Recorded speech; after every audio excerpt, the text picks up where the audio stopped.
You're petting your cat. Everything is calm, slow strokes, soft purring, the whole peaceful scene. Then your hand drifts back near the tail, and out of nowhere, teeth or claws. No warning, no growl first. Just a sudden bite that seems to come from another cat entirely. Here's what most owners never learn. Your cat's tail isn't just for balance. It's wired straight into their nervous system, almost like a second spine. And there's one exact spot where that wiring turns your sweet, calm cat into a completely different animal in half a second. By the end of this video, you'll know exactly where that spot is and exactly how to touch it so your cat stays relaxed instead of defensive. If this has happened to you, it's not your fault. Almost no first-time owner gets taught this. Nobody hands you a manual when you bring your cat home. But here's the part that matters. Petting that same spot the wrong way, over and over, doesn't just cause the occasional bite. It quietly wears down trust, even when your cat never actually breaks skin. Small moments add up in a cat's memory of you. So today, we're going through 5 facts about your cat's tail that most owners only learn the hard way after the damage is already done. And by the last one, you'll have a simple way to read what your cat's tail is telling you before it ever gets to teeth or claws. Let's start with the basics. The base of your cat's tail sits right next to the spine, and that area is packed with nerve clusters that connect down into the lower back and the hips. It's basically a junction point. A lot of signals pass through that one small area. Think about it this way. If someone came up behind you and touched the base of your neck, right where your spine meets your skull, you'd probably flinch too. Not because it hurts, it's just a spot your body guards without asking permission first. Your cat's tail base works the same way, except the reaction is faster and more intense because that junction is even more nerve dense than the spot on your neck. So what actually happens when you touch it? The skin along the lower back ripples almost like a wave. The tail flicks or snaps to one side.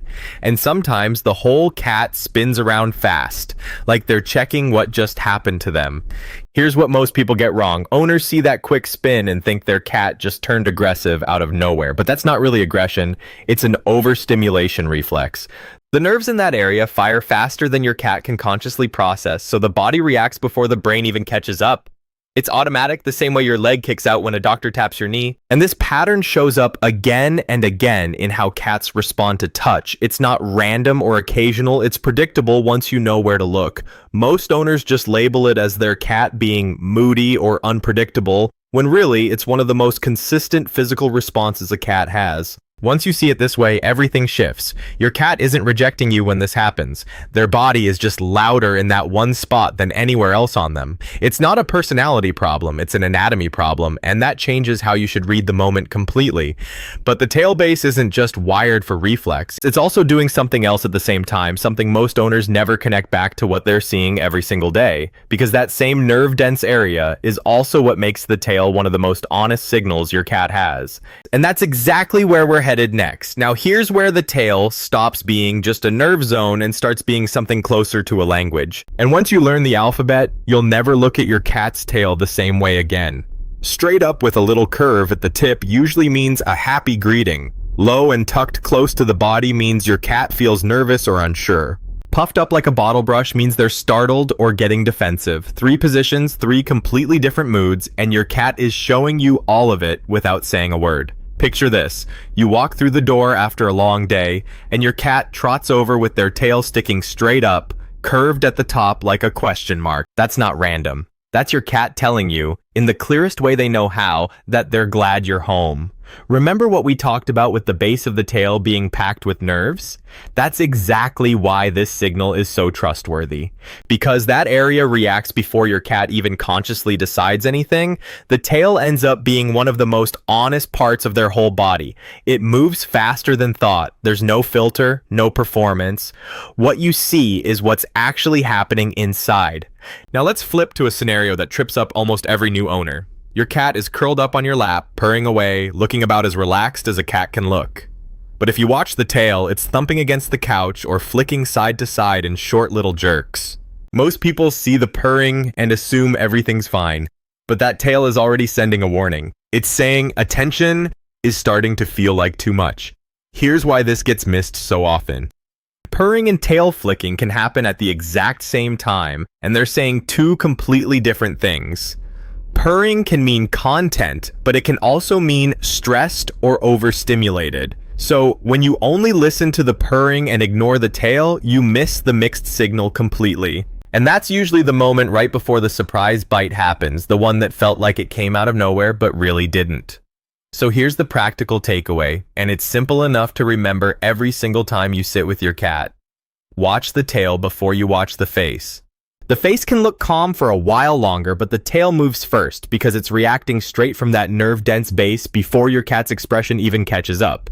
Once you start reading this, something shifts. You stop getting blindsided by bites that felt random. You start seeing them coming minutes ahead, sometimes long before your cat even reaches the point of snapping.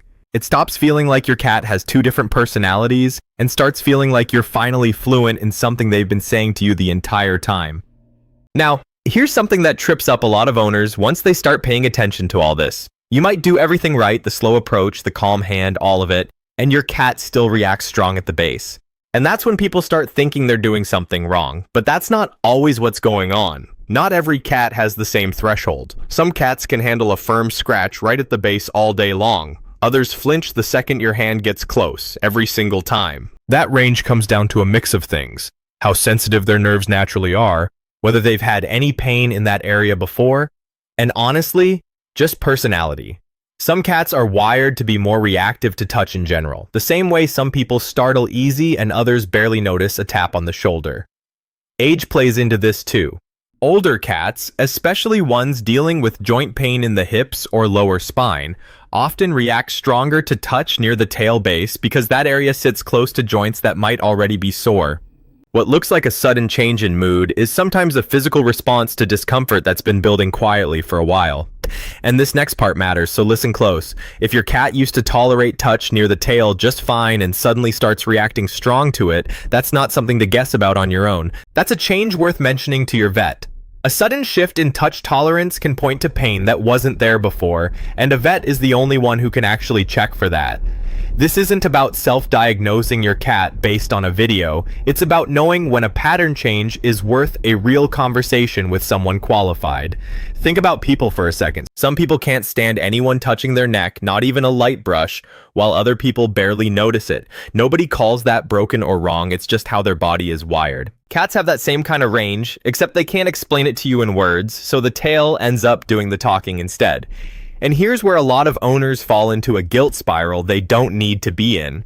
If your cat reacts strong at the base, it doesn't mean you did something wrong, and it doesn't mean you failed at reading them earlier. It means you're still learning the specific map of this one cat, the one in front of you right now. Every cat's map looks a little different, so the goal was never to pet every cat the exact same way, like there's one universal rule book. The real goal is learning your cat's particular boundary, the one that belongs only to them. Once you stop comparing your cat to some general idea of how cats are supposed to react, this whole thing gets a lot less confusing. So now the question becomes practical. Once you know your cat has a boundary somewhere near that base, how do you actually pet around it without setting off the reaction every time? That's exactly what comes next. Here's the rule that fixes almost everything. Your cat needs to see your hand coming, or at least feel it coming, before it gets anywhere near that base. Never approach from behind, never sneak up from an angle they can't track. If your cat can't see or sense the movement, their body treats it like an ambush, even if your intention was just a friendly scratch. So how do you actually build up to it? Start at the head, move down toward the shoulders with slow, slightly longer strokes, the kind that feel calm and unhurried. This isn't just a warm-up, it's how you build trust before you ever get close to that sensitive zone. A cat that's been eased into touch this way is already in a completely different state than one that gets grabbed cold near the base. Now here's the actual technique, and it's simple once you know it. Do a few strokes down the back first, then pause right before you reach the base and watch the tail. If it stays loose and relaxed, you're fine to continue. But if it starts flicking, even a small flick, that's your stop signal. Not a maybe, a stop. And the tail isn't the only thing worth watching here. Ears rotating back toward the sides of the head, skin twitching along the back, or a body that suddenly goes stiff, these are all backup signals running alongside the tail. Think of them as confirmation. If the tail flicks and the ears go back at the same time, that's not a coincidence you can explain away. That's your cat telling you clearly, in more than one language at once, that it's time to stop. Now for the golden rule, and this one applies no matter how well you know your cat. Shorter, lighter contact near the base always beats long contact. Always. Cats don't want you lingering in that zone. They want quick check-ins, a brief touch, and then a retreat, not a slow, drawn-out pet like you'd do on their cheeks or under the chin.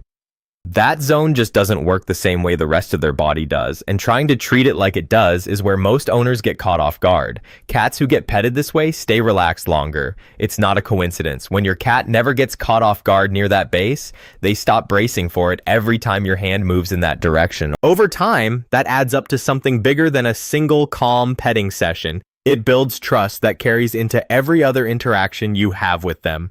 This one adjustment is the difference between a cat who puts up with you and a cat who actually melts into you. Tolerating touch and relaxing into it look similar on the surface, but they feel completely different to your cat, and now you know exactly what separates the two. So the tail was never random. It's one of the most honest signals your cat has, and the base is the most sensitive point on their entire body. Reacting before your cat even consciously decides how they feel. Drop a comment and tell me if your cat does this. I want to know if this matches what you've seen at home. And if you want the next behavior most new owners get completely wrong, check the video on screen right now, hit subscribe while you're at it, and I'll see you in the next one.